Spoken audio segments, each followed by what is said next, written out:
Salut les meilleurs, c'est Miva et on se retrouve pour un format que j'ai pas fait. J'ai pas fait pour l'instant ce format. J'ai jamais fait ce format à la base. C'est la première fois que je le fais pour les vlogs, mais je me suis dit que ça allait être mieux pour présenter, puisque du coup j'ai reçu une demande de la part de professeur Benito Sensei, qui m'a demandé de lui parler de pourquoi et comment j'ai visité la zone d'exclusion de Tchernobyl. Donc on va faire un rapide point sur Tchernobyl. Donc moi, en fait, Tchernobyl, c'est un sujet qui me passionne qui me passionne vraiment, dont je me renseigne tous les jours dessus, je m'instruis dessus. Je pense que ça doit dater depuis la fin du lycée. Mais sinon, je connais l'histoire depuis que je suis toute petite, en fait, depuis que je suis en primaire. Je pense que j'avais dû voir un reportage, ou je sais pas ce que j'avais vu à la télé, mais en fait, il y avait un truc qui m'avait marqué. Et ça m'a marqué à vie, en fait. Donc du coup, vu que je suis passionnée par Tchernobyl, j'ai toute une collection de livres, j'ai lu beaucoup de choses, j'ai vu beaucoup de documentaires en anglais, en français, en ukrainien, en russe aussi. J'ai vu pas mal de choses, donc c'est vraiment un sujet qui me passionne. Et en plus de ça, j'ai tous les autres côtés. Donc je suis une fan du jeu Stalker, je m'intéresse beaucoup à tout ce qui tourne autour de la zone d'exclusion en général, donc que ce soit les jeux, les, toute, la, toute la culture qui se fait autour de cet événement m'intéresse. Donc du coup ça va de part avec le fait que j'ai des masques à gaz chez moi, etc. D'ailleurs les masques à gaz que j'ai, c'est en partie des masques à gaz que j'ai achetés du coup dans la zone d'exclusion.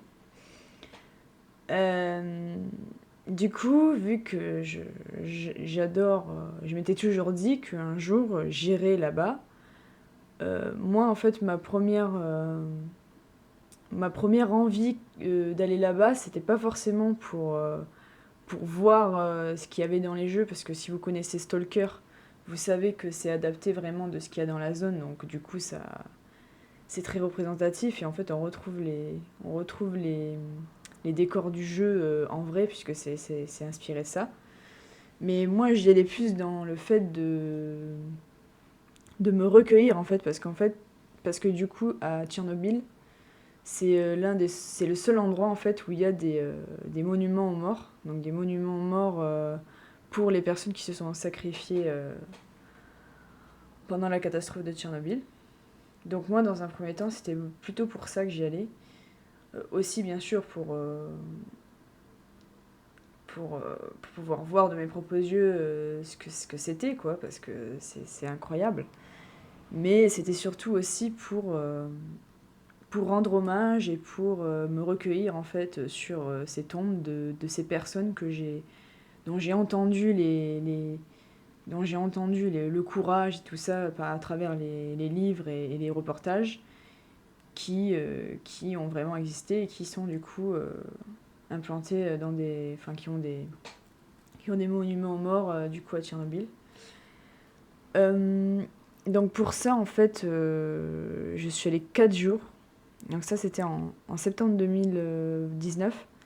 Donc là, en fait, cette période-là, ça va faire 4 ans que je suis partie là-bas. Donc c'était en septembre et le but, c'était d'y rester 4 jours. Donc je suis restée 4 jours dans la zone, en visite.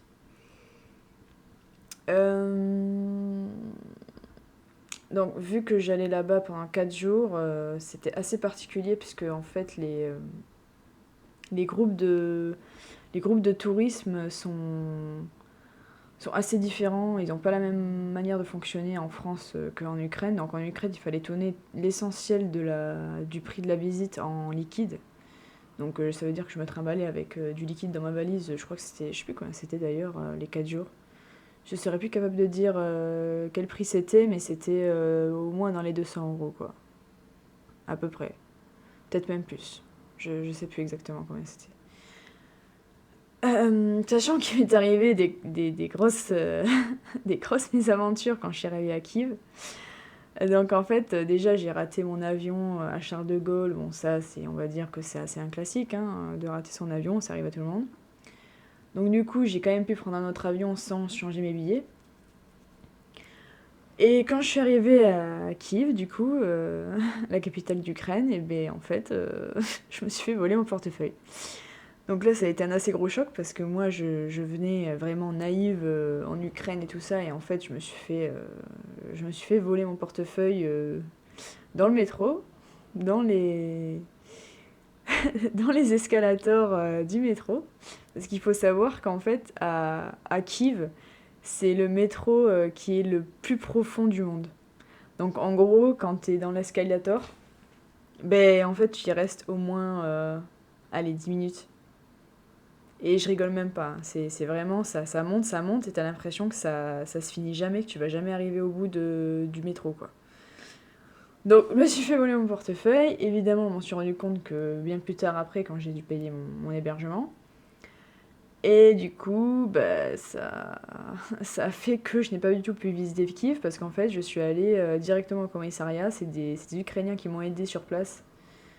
Ils m'ont ils m'ont dit on va au commissariat et tout, comme ça vous aurez une preuve que vous vous êtes bien fait voler. Parce qu'en fait, le problème, c'est que j'avais du mal à me faire comprendre par les gens qui étaient là-bas, et du coup ils pensaient que j'essayais de les arnaquer en leur disant que j'avais pas de fric, sauf que moi pas du tout, on m'a juste volé mon portefeuille, quoi.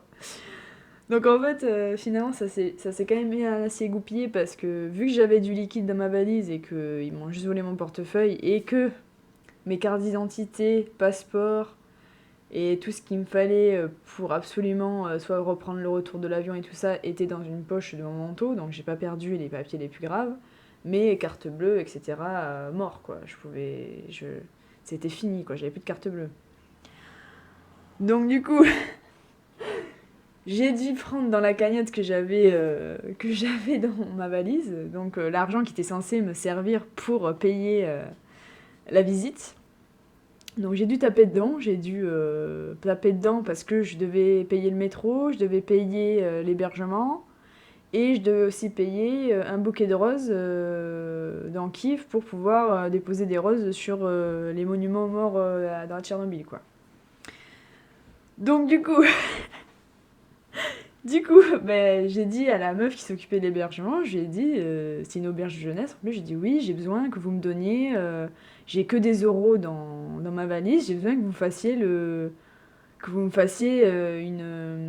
un transfert, quoi, que vous me fassiez un... Merde, comment on appelle ça Euh, Que vous m'échangiez de l'euro contre du... je sais plus ce que c'est leur monnaie. Je sais plus ce que c'est leur monnaie. Je sais plus ce que c'est leur monnaie, je sais plus. Zaklina ou un truc comme ça. Je sais plus. Moi, je voulais qu'elle me fasse la conversion, en fait, qu'elle me donne de la monnaie ukrainienne en échange de mon euro. Donc au final, après plusieurs heures d'explication, parce qu'elle ne comprenait pas du tout ce que je voulais dire, elle a quand même voulu me faire un échange. Donc du coup, je me suis retrouvée avec un petit peu d'argent. Donc je fais mes emplettes, je quitte l'hébergement parce que je n'y restais pas longtemps, hein. Je devais y rester 15 jours et après je partais à la visite et après je revenais. Donc je me dirige vers le point de rendez-vous de là où on est censé voir la guide pour pouvoir partir dans la zone, puisque c'est assez particulier quand on rentre. Je tiens à vous prévenir tout de suite, mais ça va être très long. Parce qu'en fait là je vais raconter tout. Là je suis déjà à 9 minutes. Donc ça va être assez long comme vlog, je pense. On arrive, enfin moi j'arrive au truc de rendez-vous, et là je lui dis que il me manque, il devait me rester, je sais plus comment il me restait, il devait me manquer, je sais pas, 30 euros. 30 euros à tout casser, il devait me manquer. Et là elle me dit non mais c'est pas possible, moi il me faut l'argent complet, quoi. Je pouvais pas lui faire de virement, je pouvais rien lui faire. Parce qu'en fait, moi, j'avais de la chance parce que j'avais mon compte PayPal qui était connecté à mon compte bancaire. Donc là, j'ai eu de la chance aussi. Maintenant, j'arrive plus à le refaire, ça. Mais c'est vrai que ça m'avait quand même sauvé parce que du coup, j'avais plus de carte bleue, mais je pouvais quand même payer via PayPal avec mon compte bancaire qui était directement connecté dessus. Donc là, il commence à me dire non, c'est pas possible, si t'as pas l'argent, tu montes pas, machin. Moi j'étais là, putain. J'étais en mode, c'est pas possible. Donc du coup, il y avait d'autres personnes avec moi à la visite et je vais voir un gars, comme ça par hasard, je lui dis excusez-moi, en anglais et tout, je lui dis ouais, excusez-moi, vous avez pas des euros sur vous j'ai absolument besoin de 30 euros et tout, il me faut pour payer la visite, je vous fais un virement direct sur PayPal et tout, vous me donnez votre PayPal et je vous fais un virement. Et il me dit oh oui, oui j'ai 10 euros sur moi, je te les donne et tout, machin. Et j'étais là, putain, trop bien. Donc du coup, il m'a donné ses 30 balles. Moi, j'ai pu aller à la visite, j'ai pu prendre le bus. Et après, je lui ai fait virement et on était tous là. Et on était une dizaine, je pense, de visiteurs à peu près. Même moins d'une dizaine. On devait être, ouais. On devait être 8-9. On devait être 8-9, ouais.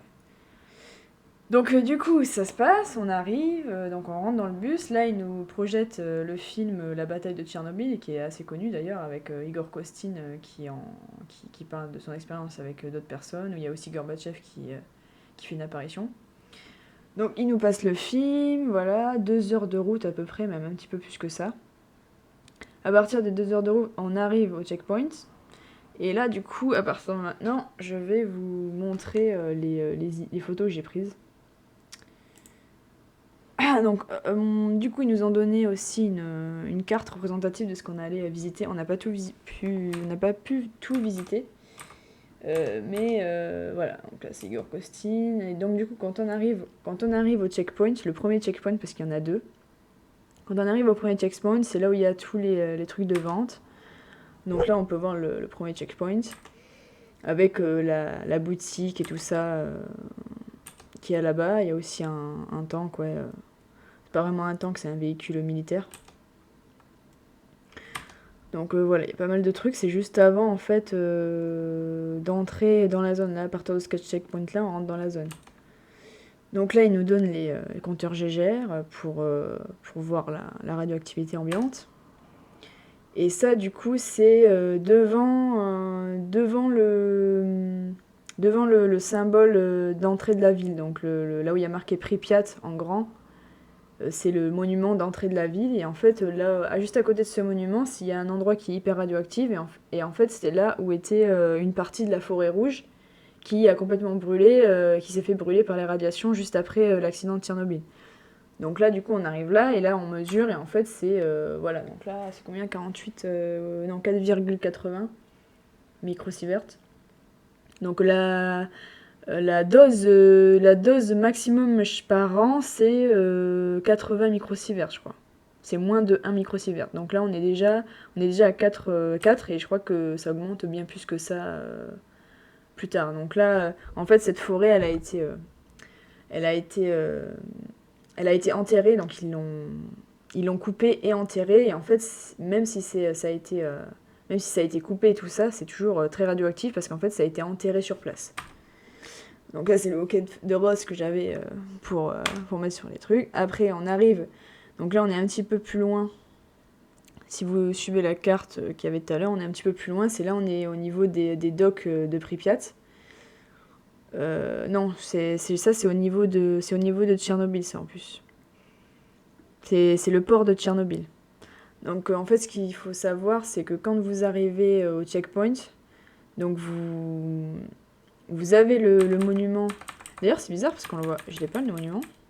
Ah, ou alors c'est peut-être après. Ah, mais je crois que mes photos sont pas dans l'ordre. Attendez. Je crois que mes photos sont pas dans l'ordre. Ça, c'est chiant par contre. Parce que du coup, c'est faussé parce que j'ai pas tout en. Alors, j'ai quoi là 15 de. Je suis où là 15 de 2021. 27-9. 27-9. Qu'est-ce qui lui arrive ?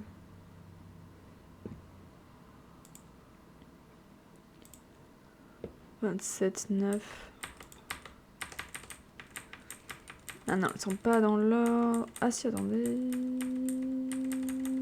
Ah si, voilà. Oui, donc du coup, il y a aussi des photos de moi. Aussi, il y aura des photos de moi qui feront des selfies, hein, parce que quand même, c'était mon voyage. Donc là, j'étais au checkpoint.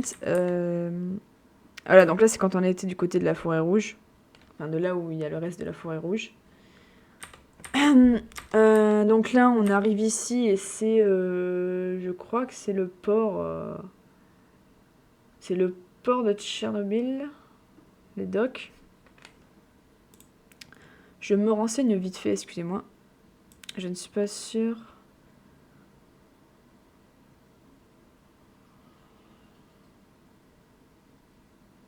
Ouais, c'est le port de Pripyat. C'est bien ce qui me semblait. En fait, c'est le port de Pripyat, quoi. Donc, Pripyat, c'est la ville où habitaient les travailleurs de Tchernobyl, enfin de la centrale. C'est la ville qui a... C'est la ville qu'ils ont faite pour les travailleurs de la centrale, quoi. Donc les grues, ça c'est le port. Donc après, bien évidemment, on voit quand même la centrale depuis, les grues. Moi, j'étais montée tout en haut. Hein. Là, vous pouvez voir Pripyat, en fait, c'est de l'autre côté. Parce que là, c'est le Dnipner qui passe. Et le Dnipner... ah non, pardon, c'est pas le Dnipner, c'est le Pripyat qui passe. C'est la rivière Pripyat, en fait, qui a donné son nom à la ville. Donc c'est la rivière Pripyat qui passe ici. Et là, du coup, c'est le... je sais pas comment on appelle ça, c'est un monument d'entrée, quoi. Donc elle a été construite en 1970. Je pense que je vais pas... Oui, voilà, donc là, du coup, on est à 23,87. Donc 23,87, c'est très énorme comparé à la dose. Après, on rentre dans Pripyat. Je pense que je vais pas tout vous montrer dans Pripyat parce que c'est très long. Il y a surtout beaucoup de selfies. Là, j'étais en des grues. J'étais montée sur les grues, moi. Il y a surtout beaucoup de fouillis dans les photos de Pripyat. Parce que j'ai fait une sélection ensuite, parce que je vais vous expliquer après ce que j'ai fait. Ça, c'est des monuments soviétiques. Hein. Je vais vous expliquer après ce que j'ai fait. Ça, c'est le café... non, ça, c'est la gare automobile. Ouais, donc il y a beaucoup de fouilles dans les photos. Donc je pense que je vais pas tout vous montrer en photo, parce que sinon la vidéo va durer beaucoup trop longtemps. Et c'est pas le but. Mais voilà, c'était pour vous montrer que voilà, il y a quand même pas mal de photos. J'ai plus de 1000 photos, hein, donc c'est très long. C'est très très long même. Alors attendez. J'essaie de sélectionner les photos qui sont le plus intéressantes. Oui, après, ce qui est intéressant de voir, c'est les bâtiments abandonnés sont impressionnants à voir, mais il y a quand même... moi, ce qui m'intéressait le plus, c'est de voir qu'en fait, c'était toujours communiste. Il restait toujours beaucoup de symboles communistes, parce que le temps là-bas, il s'est arrêté en 86. En 1986, le temps s'est arrêté là-bas. Et du coup, tout est resté comme dans l'ère soviétique, quoi. Donc en fait, c'est une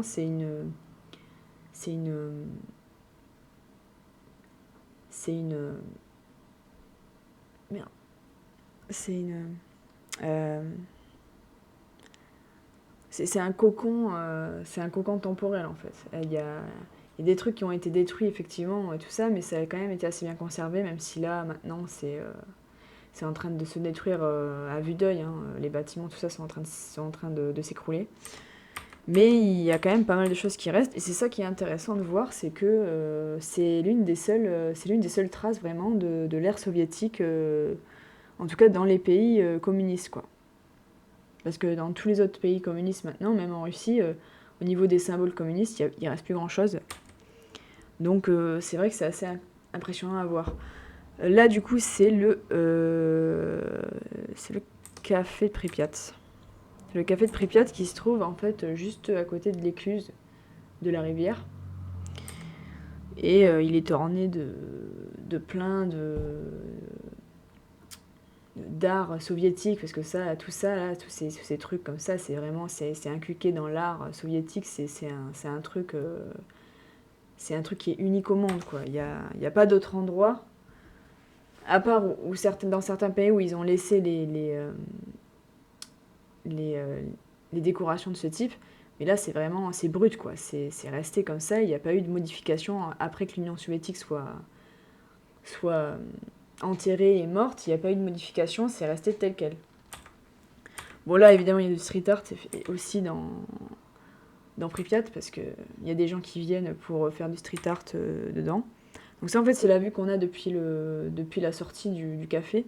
Donc c'est vraiment, en fait, le lac, l'écluse, en fait, qu'ils ont créé pour les trucs de la centrale et tout, quoi. C'était vraiment... Donc là, voilà, là où vous voyez les grues où j'étais tout à l'heure, c'est en fait, du coup, voilà, c'est à l'opposé. Donc là, il y a un truc, je sais pas comment on appelle ça. Je l'ai marqué de toute façon. Ouais, il y a un embarcadère qui a coulé, en fait. Qui a coulé. Même, je sais même pas. Si, c'était un embarcadère, ouais. Qui a coulé. Ça, c'était les vieux. C'est parce que c'est des personnes qui étaient dans la visite qui nous ont dit ce que c'était. Parce que la guide parlait anglais et ukrainien. Ça, c'était des distributeurs de boissons. Et en fait, c'était tout le temps un verre et tout le monde utilisait le même verre. Ils n'avaient pas de. C'était à l'époque, c'était comme ça. Tout le monde buvait dans le même verre, en fait. Et tu laissais le verre et après, des gens venaient se servir avec le même verre. Du coup, il y avait des Russes, qui étaient présents dans la visite et des Ukrainiens aussi. Et du coup, ils rigolaient parce que c'est une trace du passé, quoi. Après, on rentre un petit peu plus dans Pripyat. C'était l'automne en plus, donc c'est très très joli quand c'est l'automne. Là, c'est les tout premiers bâtiments qui se sont effondrés. C'était un lycée, je crois, ou une école. En date de 2005, je crois, les tout premiers bâtiments ont commencé à s'effondrer en 2005. Là encore, une image de propagande. Enfin, de propagande. Un poster soviétique, quoi. Donc là, avec les différentes guerres. Donc les affichages des rues et des immeubles. Donc voilà, ça c'est l'école qui s'est effondrée. On peut voir d'ailleurs que c'est une école, il y a des tableaux et tout. Bon, ça c'est moi qui fais la folle. Première apparition des chiens. Alors à Tchernobyl, Pripyat, tous les endroits où on visite, il y a des chiens partout qui sont là. Il y en a au moins plus d'une centaine en tout, même plus que ça, je pense qu'il y a des chiens. En fait, c'est des rescapés, des chiens domestiques qui étaient sur place quand les gens vivaient là. Parce qu'en fait, quand il y a eu l'accident de Tchernobyl, il y a eu des gens qui ont été missionnés pour tuer tous les animaux de compagnie qui étaient à Tchernobyl. Sauf que dans la zone, il y a des chiens qui se sont planqués et qui ont réussi à survivre. Et en fait, tous ces chiens-là se sont accouplés entre eux. Et maintenant, ils vivent là. Et ils sont à moitié sauvages et à moitié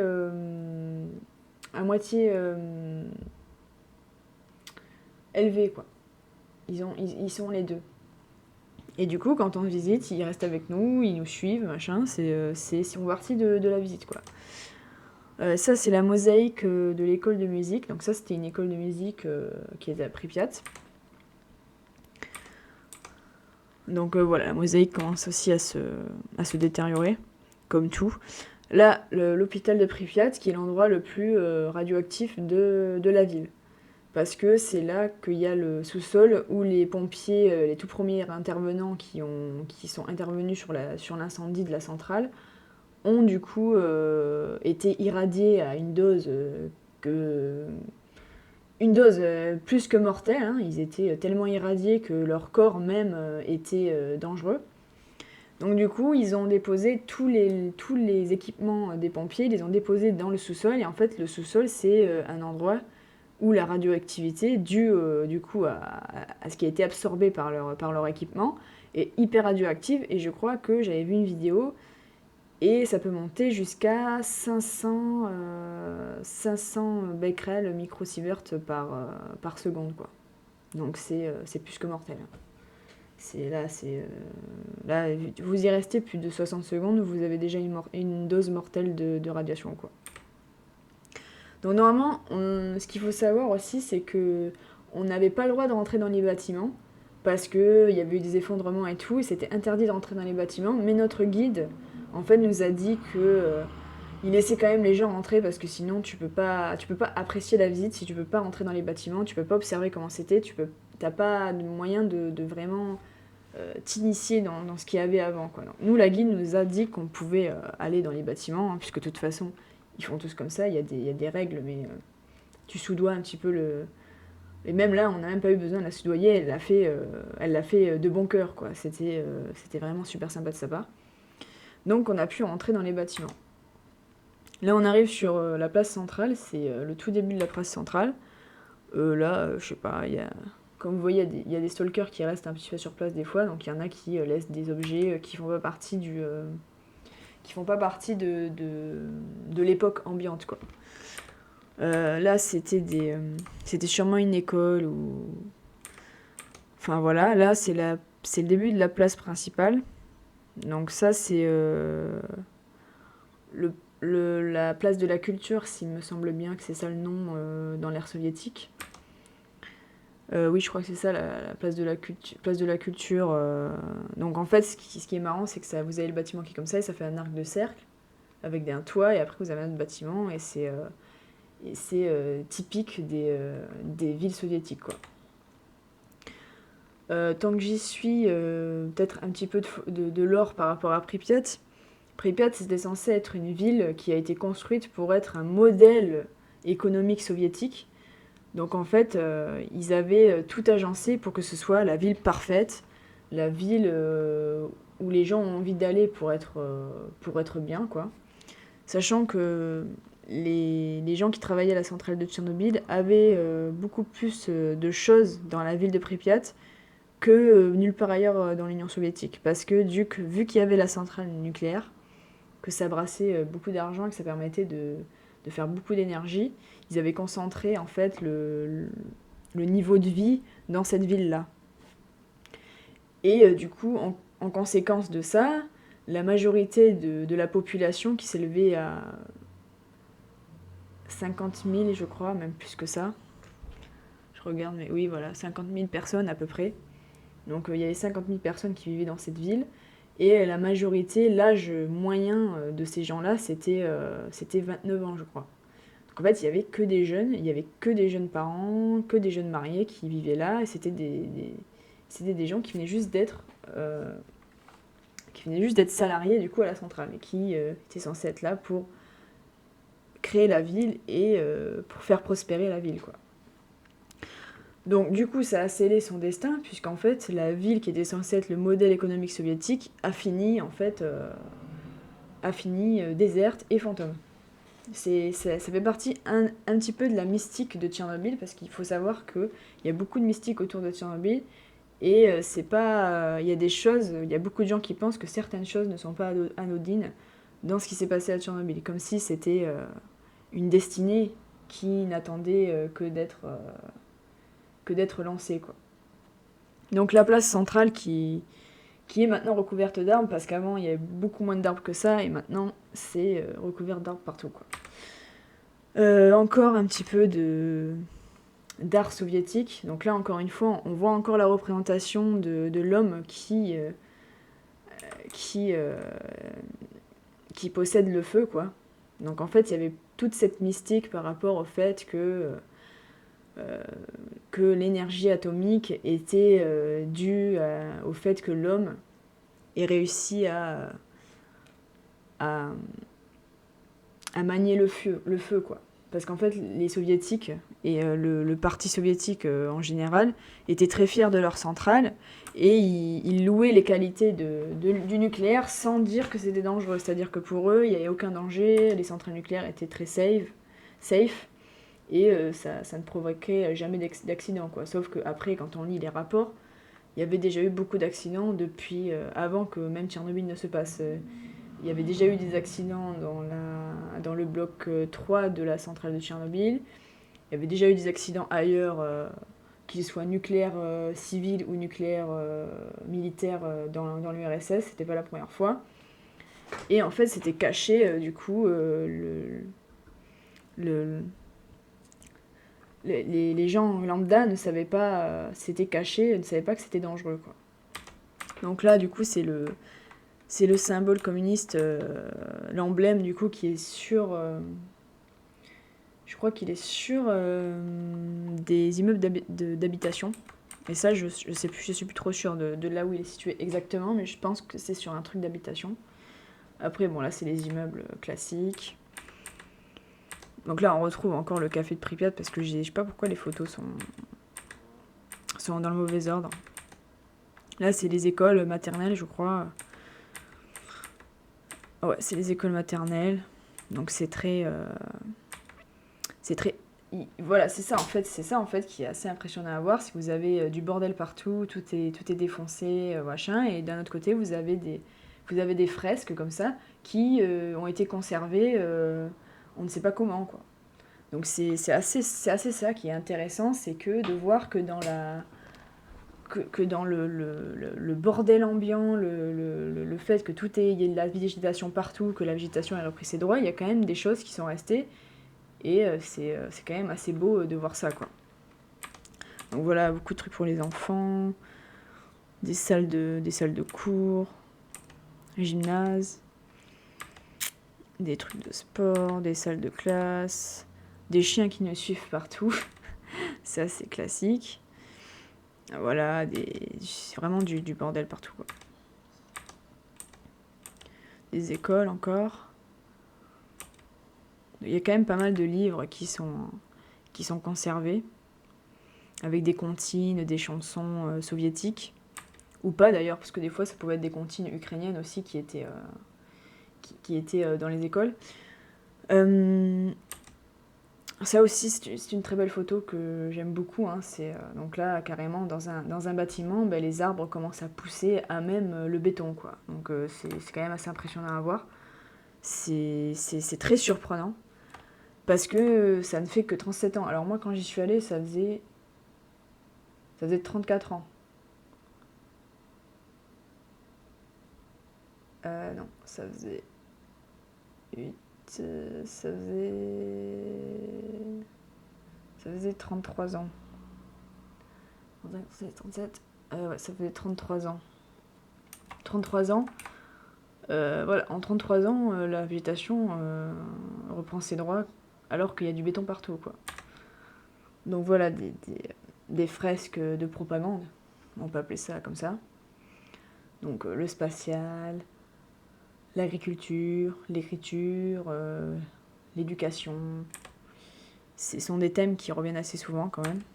Donc chose assez étrange que je ne savais pas, c'est qu'ils apprenaient quand même l'anglais. Moi j'étais persuadée que vu qu'il y avait la guerre froide, en fait ils avaient interdiction d'apprendre l'anglais, mais en fait apparemment, on pouvait quand même apprendre l'anglais dans les écoles soviétiques, quoi. Donc voilà, les écoles qui sont... Voilà, donc là c'est une fresque qui se situe dans la Poste. Donc là aussi c'est une fresque soviétique, comme il en existe beaucoup, qui a été très bien conservée aussi, hein. C'est assez fou de voir ça. Là j'ai pris parce qu'il y avait un street art marrant. Ici il y a un mec qui monte. Le symbole le plus connu, la grande roue. Donc on dit que la grande roue n'a jamais tourné parce qu'elle devait être inaugurée le 1er mai. Alors elle a déjà tourné, mais elle a tourné avec personne, c'était juste des tests de mécanisme. Mais oui, sinon, elle n'a jamais pu être testée par les gens de la ville et les enfants, quoi. Ça n'a pas pu être inauguré comme il se doit. Ça, c'est une fresque qui a été faite suite à l'accident. Les autotamponneuses, donc ça faisait partie du parc d'attractions qui était censé du coup être inauguré le 1er mai. Petite photo avec la rose. Ça, c'est la couverture de mon livre, je vous en parlais tout à l'heure. Les jeux balançoires, etc. Donc là, c'est encore des endroits écoles. Donc là, les photos sont un peu mélangées. Donc la grande roue, c'est l'élément touristique le plus connu, évidemment. Voilà, des fresques qui restent. Ça, c'est le stade de foot. Ouais, le stade de foot. Donc là aussi, en plein milieu du stade de foot, il y a la végétation partout. Donc en fait, on se rend pas compte que c'est un stade de foot. On a l'impression que c'est un terrain vague, sauf que non, c'était un terrain de foot. On voit les gradins d'un côté de l'autre et c'est très perturbant de se dire qu'il y a de la végétation partout, quoi. Donc un gymnase, donc ça c'est moi qui fais la con. Là, c'est le début de l'usine de Jupiter. Donc l'usine de Jupiter, c'était une usine qui faisait des éléments électroniques, sauf qu'en fait, ça cachait... c'était une couverture pour cacher des constructions militaires, en fait. Ouais, donc ça c'est ah non, bah là on est toujours sur les gradins du, euh, du stade. Donc là en fait vous voyez que le stade est censé être... c'est censé... voilà quoi, il est censé y avoir un truc. Mais du coup on voit rien, parce que il y a de la végétation partout. Là, bah, c'est Jupiter, je crois, ou alors c'est justement Jupiter. Ça c'est l'objet le plus radioactif de la zone. Donc ils avaient attrapé du graphite ou je sais pas quoi avec ça, et du coup il est exposé comme ça. Je crois qu'on atteint dessus, pareil, du 300 microsieverts à la seconde. Là c'est Jupiter, donc l'usine Jupiter que les gens qui ont joué à Stalker connaissent elle est dans le jeu. Donc là très intéressant aussi à voir. Des papiers partout, des papiers qui concernent de tout et n'importe quoi, comme ça par exemple. Genre les dossiers secrets quoi.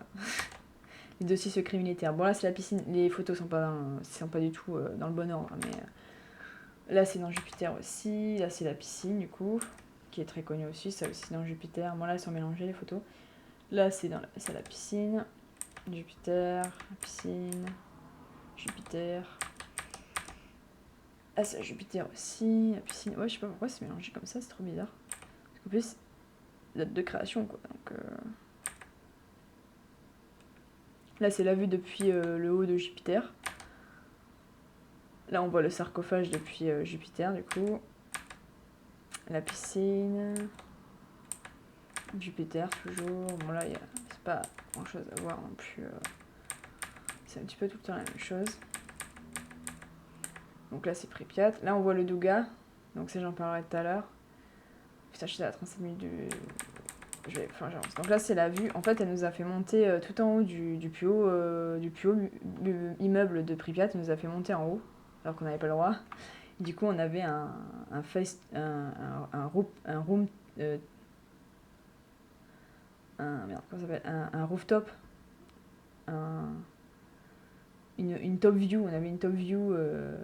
une robe... ouais, je sais plus. On avait une vue en fait depuis le toit qui surplombait en fait Pripyat, et du coup on pouvait voir le sarcophage du coup depuis Pripyat, enfin depuis l'immeuble, donc très beau, avec un coucher de soleil aussi. Donc là on a aussi profité pour aller dans l'hôpital en pleine nuit, ce qui était assez flippant quand même, parce que là on se croyait vraiment dans Stalker. Là, l'hôpital en pleine nuit, c'était vraiment la totale quoi. Donc là c'est moi qui fais des selfies. Là, c'était dans Tchernobyl. Alors, du coup, je pense que je vais arrêter les photos de tout maintenant, parce qu'en fait, après, ça va être quand même assez clair de voir dans le livre, parce que du coup, je vous explique, moi, j'ai fait un livre. En fait, suite à l'invasion russe, qui s'est faite d'ailleurs par la zone d'exclusion de Tchernobyl, hein, puisqu'ils sont passés par la Biélorussie, et ils sont rentrés dans la zone d'exclusion. C'est la première invasion qu'ils ont faite, et ils ont pris possession de la centrale pendant quelques semaines, je crois, et après ça s'est tassé, ils ont perdu le contrôle. C'était beaucoup trop dangereux. Suite à ça, il y a eu une interdiction de rentrer dans la zone, que ce soit touristique ou je crois que les journalistes, tout ça, peuvent toujours aller dans la zone, mais touristiquement parlant, on ne peut plus aller dans la zone de Tchernobyl. C'est terminé. Jusqu'à qu'ils décident que ce n'est plus le cas. Sauf qu'on a pu voir, moi j'ai vu que les forces ukrainiennes faisaient des tests, faisaient des entraînements de mission directement dans la ville de Pripyat. Donc moi je pense que petit à petit, en fait, l'Ukraine veut se débarrasser de ce symbole. Pour moi, ça paraît plutôt clair. Le sarcophage qui a été installé sur l'ancien sarcophage, puisque maintenant c'est la grande arche qui a coûté des milliards et des milliards, qui est censé cacher l'ancien sarcophage pour le démanteler, pour enlever tout le nucléaire qui se trouve à l'intérieur, tous les déchets. Je pense que c'est juste une manière de cacher le problème, hein, parce que le truc, c'est que, en fait, personne ne pouvait vraiment déterminer si ce qui restait à l'intérieur du sarcophage était réellement dangereux ou avait besoin d'être calfeutré.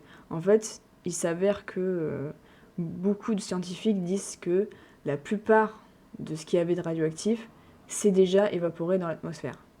Ce qui explique qu'en fait, que ce soit partout dans le monde, quand il y a eu la catastrophe de Tchernobyl, beaucoup de territoires ont été contaminés. Et ça ne prend pas seulement en compte la Biélorussie, la Russie et l'Ukraine qui ont été les plus touchés, mais il y a aussi plein d'autres territoires qui ont été touchés en fonction de là où tombait la pluie ou de là où étaient les nuages. Il y a des territoires qui ont été vachement touchés, et en fait, il y a pas mal de scientifiques qui disent que la plupart des produits nucléaires ne sont plus en fait sur place. Ils se sont évaporés d'une manière dans l'atmosphère, quoi. Donc en fait, personne n'était vraiment sûr que c'était utile de faire l'arche. Au final, ils ont quand même décidé de le faire. Ça a été fait. C'est une prouesse technologique. C'est incroyable ce qu'ils ont réussi à faire avec l'arche. Je vous conseille de voir le reportage qui se parle de ça, parce que c'est une prouesse technologique, et en plus de ça, ça a été réalisé par une entreprise française, donc on va dire qu'au niveau, c'est la première fois mondiale qu'on arrive à faire une structure aussi grosse et qui arrive à se construire d'une telle manière. Donc c'est assez intéressant à regarder et à savoir comment ils ont fait. L'arche, elle est là depuis 2016. Donc ça fait depuis 2016 qu'ils ont l'arche déposée. Sauf que ça n'a pas changé le problème de base qui était de démanteler tout ce qu'il y avait à l'intérieur. En fait, ça se démantèle, mais ils savent même pas s'ils vont réussir à vraiment tout démanteler, et en plus, ils savent pas où mettre les déchets. Parce qu'ils ont construit des stockers de déchets nucléaires, mais le problème c'est que là, ce qu'il y a en dessous de Tchernobyl, en dessous de la centrale, c'est même pas quantifiable. Parce que c'est tellement radioactif qu'ils ne savent pas comment ils vont faire. Donc dans tous les cas, c'est un petit peu pour enterrer le poisson, enterrer le problème. Et moi, je pense que de toute façon, là, tant que la zone est considérée comme un parc, écologique, ils avaient beaucoup de projets. Je pense qu'à terme, ça va finir à la destruction de la ville, tout simplement. Parce que je pense qu'ils n'ont plus envie d'avoir ce symbole. Et en plus, les Russes les attaquent par ce symbole, quoi. Donc c'est la Russie qui veut reprendre ce qu'ils ont créé, quoi, limite. Donc par rapport à ça, vu qu'on ne peut plus aller sur place et qu'il n'y a plus de possibilité de voir la zone, je me suis dit, je vais faire un livre photo pour mettre mes photos et pour contribuer à continuer à faire traverser dans le temps cette histoire, parce qu'en fait cette histoire elle est très peu connue, alors que c'est l'une des catastrophes, c'est la catastrophe la plus grande du 21e siècle, quoi. Donc je voulais perpétuer un petit peu la mémoire de cet événement qui me touche en faisant un livre illustré par mes photos personnelles pour que les gens puissent voir comment c'est là-bas et pour qu'ils puissent comprendre un petit peu mieux d'où vient pourquoi il y a des choses là-bas et pourquoi il y a de la mystique dans Tchernobyl, parce qu'il y a beaucoup de mystique dans Tchernobyl. Donc je suis vraiment désolée du temps que cette vidéo prend. Mais malheureusement, je peux pas vraiment. Je vais essayer d'accélérer un petit peu là, mais ça va être assez difficile. Donc du coup, j'ai fait un livre. J'ai tout fait moi-même, j'ai fait sur InDesign. Je l'ai fait imprimer en 50 exemplaires. Il m'en reste encore une dizaine à vendre. Et du coup, l'argent a été restitué à une association qui œuvre pour les personnes qui sont toujours en zone contaminée, parce qu'en fait, la zone de Tchernobyl est délimitée à 50 km ou 40 km, je crois, même un petit peu plus, peut-être 100 km, je sais plus trop exactement. Mais il y a toujours des gens qui vivent sur des terres qui sont contaminées. Et du coup, il y a l'association française des enfants de Tchernobyl qui aide, en fait, qui fait une aide humanitaire pour ces gens-là. Et pour que leurs enfants... En fait, le but, c'est de faire venir les enfants une fois par an en France pendant les vacances d'été. Comme ça, en fait, leur organisme se débarrasse de ce qu'ils mangent et qui est radioactif. Parce qu'en fait, vu qu'ils ingèrent des aliments qui possèdent des radionucléides, c'est C'est en gros quand la Terre a été touchée radioactivement, ce qui pousse dedans en fait, a de la radioactivité à l'intérieur, on appelle ça des radionucléides. Et les radionucléides, si tu les ingères, quand t'es plus vieux, t'as pas forcément de solution pour régler ce problème. Mais par contre, quand les enfants mangent ou boivent du lait qui est radioactif, il faut en fait qu'ils aillent dans un environnement pur pour pouvoir faire baisser... en fait, leur organisme baisse automatiquement les radionucléides s'ils mangent des choses qui sont pures et qui n'ont pas de radioactivité dedans. Donc en fait, c'est ça le but, c'est de les faire venir pour que eux puissent mettre leur niveau de radioactivité au minimum, quoi. Donc c'est ça le but, c'était de reverser l'argent. Donc là, pour l'instant, j'ai réussi à collecter 400 €, un petit peu plus de 400 € que j'ai déjà envoyé à l'association. Il doit me rester à peu près 100-200 € à leur envoyer, mais j'ai pas encore tout vendu. Donc du coup, mémoire de Tchernobyl, du coup pour la mémoire de l'événement et de ses héros et de tout ce que ça englobe. Donc du coup, là on passe directement sur la ville de Tchernobyl. Donc en fait la ville de Tchernobyl, c'est là où les touristes dorment en fait. Donc nous on est hébergés à Tchernobyl et c'est là où on nous fait dormir parce qu'il y a un hôtel et c'est là qu'on dort et voilà, c'est comme ça que ça marche. Donc à la base cette ville, donc c'était la ville qui était avant qu'ils construisent Pripyat. Donc Tchernobyl existait avant Pripyat et c'est une ville qui a des millénaires qui a des millénaires derrière elle, quoi. Elle est connue depuis toujours. Et la chose qui est assez incroyable, c'est que Tchernobyl, ça veut dire absinthe en ukrainien. Et en fait, l'absinthe, ça fait partie d'un verset de l'Apocalypse. Et du coup, il y a beaucoup de gens qui disent que c'est pas un hasard si c'est Tchernobyl qui a été touché et pas autre chose. Donc du coup, le verset de l'Apocalypse, c'est par rapport au troisième ange. Le nom de cette étoile s'appelait Absinthe, l'étoile d'Absinthe qui a tué les hommes et qui a changé les eaux en absinthe. Beaucoup d'hommes moururent par les eaux parce qu'elles étaient devenues amères. Donc la symbolique est très forte. Il y a pas mal de représentations qui parlent de ça, par exemple cet ange qui est un monument qui se trouve dans Tchernobyl, parce qu'en fait Tchernobyl c'est là où il y a tous les monuments aux morts, en fait, les monuments pour témoigner des personnes qui ont combattu et qui ont sauvé en fait la zone par leurs actions, quoi. Donc après il y a tous les panneaux des villages enterrés, parce qu'en fait il y a au moins plus de 400 villages qui ont été abandonnés ou enterrés, puisque du coup ils étaient beaucoup trop radioactifs, donc on a été obligé de les enterrer. Donc il y a beaucoup de pertes d'identité de gens qui vivaient là, en fait, parce qu'en fait cette région de l'Ukraine s'appelle la Polésie. Et en fait la plupart de la Polésie maintenant n'existe plus parce que c'est la zone de Tchernobyl, quoi.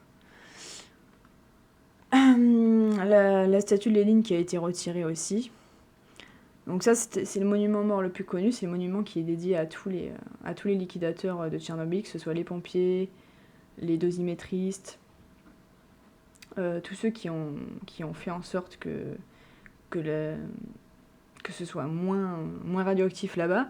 Et en fait, les personnes qui ont décidé, qui ont fait en sorte que ce soit visitable, ce sont d'anciens liquidateurs. Donc moi, j'ai parlé au gars qui s'occupe de Tchernobyl Tour, et c'est un ancien liquidateur de Tchernobyl, quoi. Donc Pripyat, comme je vous ai dit, c'était une ville typique, une ville modèle, qui du coup a suivi son sort comme ce qui était, quoi. Donc les gens ont été évacués quand même 2 jours après que l'explosion ait lieu. Et ils ont été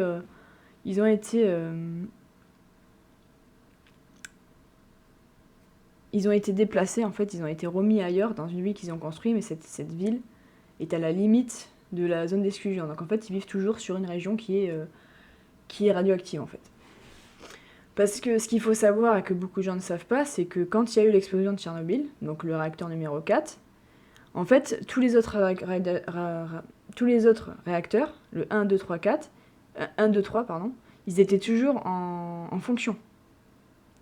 Donc le temps qu'ils construisent le sarcophage et tout ça, ils ne pouvaient pas forcément aller sur place parce que c'était très dangereux. Par contre, à partir du moment où ils avaient fini de construire le sarcophage, donc ça c'était en fin 1986, quand ils avaient fini de faire ça, ils ont remis en fonction les autres réacteurs nucléaires en fait. Donc du coup, il y avait des gens qui étaient des anciens qui habitaient avant à Pripyat, qui sont allés dans la ville. La ville s'appelle Slavutich. Donc ils sont allés à Slavutich. Et en fait, il y avait un train qui les emmenait à Tchernobyl pour continuer à travailler là-bas. Ils n'ont pas arrêté de travailler là-bas, en fait. Donc c'est pour ça qu'ils ont été hébergés juste à côté de la zone d'exclusion, parce qu'en fait, ils devaient aller travailler aussi tous les jours. Pareil. Les autres réacteurs de Tchernobyl ont été désactivés seulement en 2000. Parce qu'avant, ils étaient toujours en fonction. Donc voilà les fresques soviétiques que je vous ai montrées tout à l'heure. Là, c'est les meilleures photos. J'ai sélectionné les meilleures photos que j'ai prises. Donc l'usine Jupiter. Voilà. Les rooftops. Le sarcophage. Donc assez intéressant de savoir que quand on va au sarcophage voir du coup le monument qui est celui-ci, qui est le monument du coup dédié à ceux qui ont construit le sarcophage, ben en fait on mange en fait dans là où mangent ceux qui travaillent à Tchernobyl, parce que là même si il y a le sarcophage et tout, il y a toujours des gens qui travaillent pour du coup essayer de démanteler l'ancien sarcophage. Il y a toujours beaucoup de gens, ça brasse beaucoup de personnes, hein. Il y a toujours des gens qui travaillent. Donc le sarcophage, c'est là aussi où il y a la statue de Prométhée. Donc assez intéressant de savoir que la ville de Pripyat possédait une statue de Prométhée dans son sein. Donc voilà quoi, la symbolique est bien réelle. Et en fait, c'est ça qui est marrant, c'est que les soviétiques ne se seraient jamais attendus à ce qu'une centrale nucléaire explose. Alors que ça reste impossible à savoir. Surtout quand on voit tous les problèmes qu'avait la centrale. Je vais pas faire tout l'historique de la catastrophe de Tchernobyl parce que comment dire, je suis pas là pour raconter l'histoire de la catastrophe, mais c'est assez impressionnant aussi de savoir ce qui s'est passé quand ça a explosé, quoi. Beaucoup de bons reportages qui parlent de ça d'ailleurs. Ça, c'est là où passe le train que je vous disais qui arrive depuis Slavutich. C'est là où passe le train en fait. Le réacteur numéro 5, donc ce qu'il faut savoir, c'est que à la base, à Tchernobyl, il n'était pas censé y avoir que 4 réacteurs, il était censé y en avoir 8.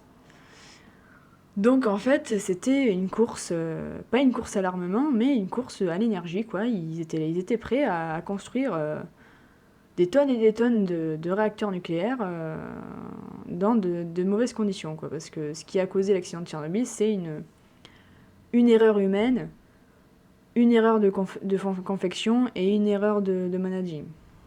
Voilà. En gros, c'est ça les 3 points qui ont causé l'accident de Tchernobyl. Donc du coup, on peut visiter ce réacteur numéro 5 qui est toujours en cours de construction, mais qui n'a jamais été fini du coup.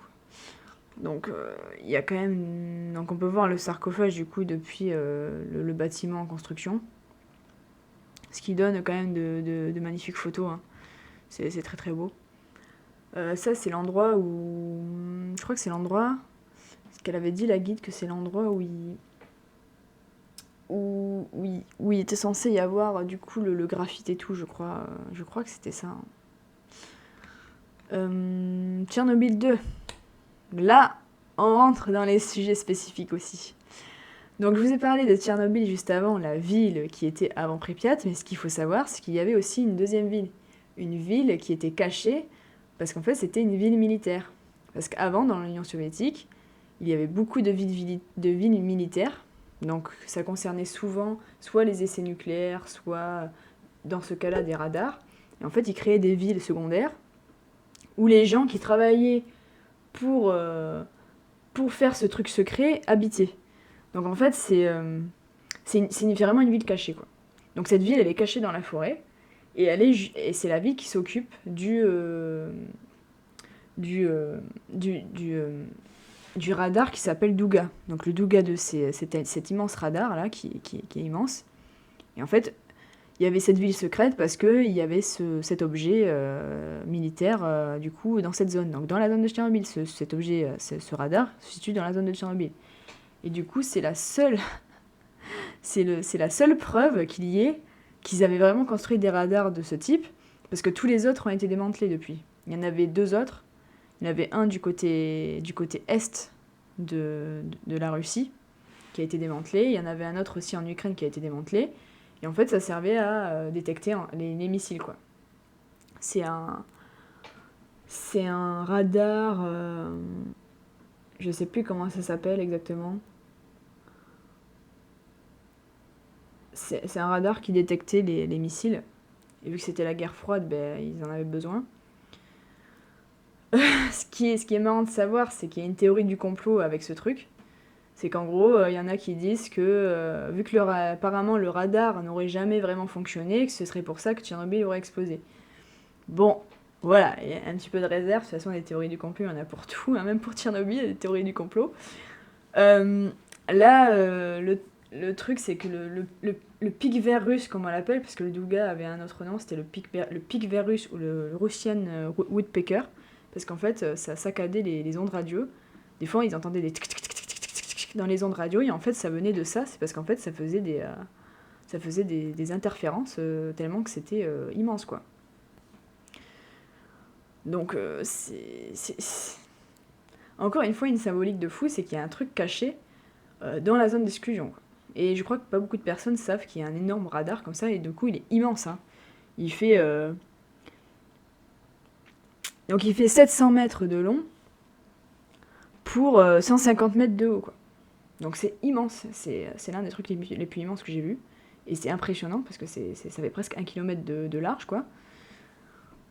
Et en fait, ils n'ont jamais pu le démanteler parce que c'est trop radioactif. Normalement, on peut monter tout en haut. Moi, j'ai pas pu monter parce qu'on n'avait pas le temps, mais sinon, je l'aurais fait. Je serais montée tout en haut. Donc voilà, en fait, on peut voir tout un truc de propagande militaire, puisqu'en fait, c'était une ville militaire, quoi. Donc voilà, sur l'espace, la technologie soviétique, c'est très redondant, hein, c'est tout le temps les mêmes sujets, mais ça fait partie de leur propagande. Donc voilà, le Douga. Et après, le dernier point que j'aborde dans ce livre, parce que du coup je passe par les points les plus connus, c'est du coup les villages, parce qu'on a visité un ou 2 villages, parce qu'on peut pas tous les visiter bien sûr. Mais voilà, il y a beaucoup de villages qui ont été abandonnés, et là pareil, il y a des maisons qui ont été laissées, il y a tout dedans, des écoles aussi. Donc ça, c'est une école qui a du côté de là où il y a Tchernobyl 2, parce qu'en fait à Tchernobyl 2, il y avait des écoles, il y avait de tout en fait. C'était une vraie ville, mais cachée, quoi. Donc il y avait tout, il y avait des écoles. C'était une deuxième ville, quoi. C'est pour ça que ça s'appelle Tchernobyl 2. Mais du coup, c'était pas connu, les gens savaient pas qu'il y avait d'autres personnes qui habitaient dans la forêt, à côté du radar et tout, ils avaient pas le droit de savoir.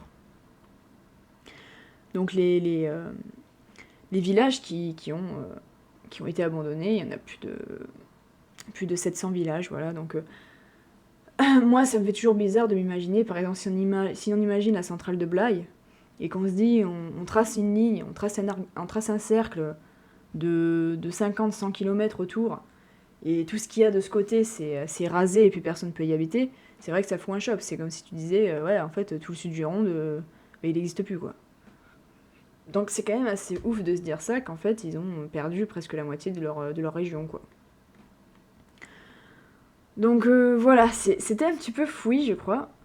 Ça, c'était notre guide, donc la photo avec ma guide devant l'entrée de Tchernobyl, qui était très sympa d'ailleurs, ma guide, c'était incroyable. Donc on a aussi visité une babouchka qui habite toujours dans la zone, ça c'était aussi bien. Donc on l'a visitée, elle nous a fait boire un pot de sa vodka maison, tout ça, donc c'était pas mal aussi en tant qu'immersion, c'était cool. Moi, c'est l'un des plus beaux, c'est l'une des plus belles expériences que j'ai fait, je pense. J'ai eu de la chance de le faire, parce qu'après il y a eu le Covid, et après il y a eu la guerre. Maintenant, c'est plus possible de le faire, plus possible d'y aller. Donc voilà, c'est quand même une expérience ouf. Il y aurait beaucoup de choses à dire, mais en fait, si je commence à déblatérer toute ma life, la vidéo va faire plus de 2 heures, quoi. Donc c'est pas le but. Ça fait déjà 1 heure. Vidéo 1 heure. Voilà, donc je pense que je vais m'arrêter là. Si vous avez des questions, n'hésitez pas, parce que là, du coup, c'est un truc... je pense pas qu'il y ait beaucoup de gens qui puissent aller jusqu'à la fin, qui aient le temps de regarder. Mais si vous avez des questions, vous voulez avoir plus de renseignements sur quelque chose, que ce soit sur le Douga, sur Pripyat, vous me posez les questions. Moi, je vous réponds avec plaisir. Hein. Moi, c'est un sujet qui me passionne. Et de toute façon, je ferai un autre vlog dans pas longtemps pour vous montrer ma bibliothèque spéciale Tchernobyl. Parce que j'ai une bibliothèque spéciale Tchernobyl, parce que je collectionne tout de Tchernobyl. Donc voilà, restez en contact si vous voulez avoir des infos. De toute façon, je suis toujours là pour répondre à vos questions. Voilà, bon écoutez les meilleurs, ça fait un petit peu longtemps que je parle là, je commence à avoir la gorge qui est sèche là. Donc je pense qu'on va s'arrêter là. C'était mon histoire sur mon voyage de Tchernobyl et tout ce qui en découle, du coup mon livre et tout ça. Voilà, je suis très heureuse de vous présenter ça. Merci à vous. La prochaine fois que je vous fais le vlog sur Tchernobyl, je vous montrerai le livre en physique, hein, parce que là c'est la version numérique, mais je vous le montrerai en physique pour que vous voyez comment il est. C'est du A5 de toute façon. Donc voilà. Merci à vous d'avoir... Si vous écoutez jusqu'au bout, merci, ça fait plaisir. Donc voilà, on se retrouve la prochaine fois les meilleurs. Ciao!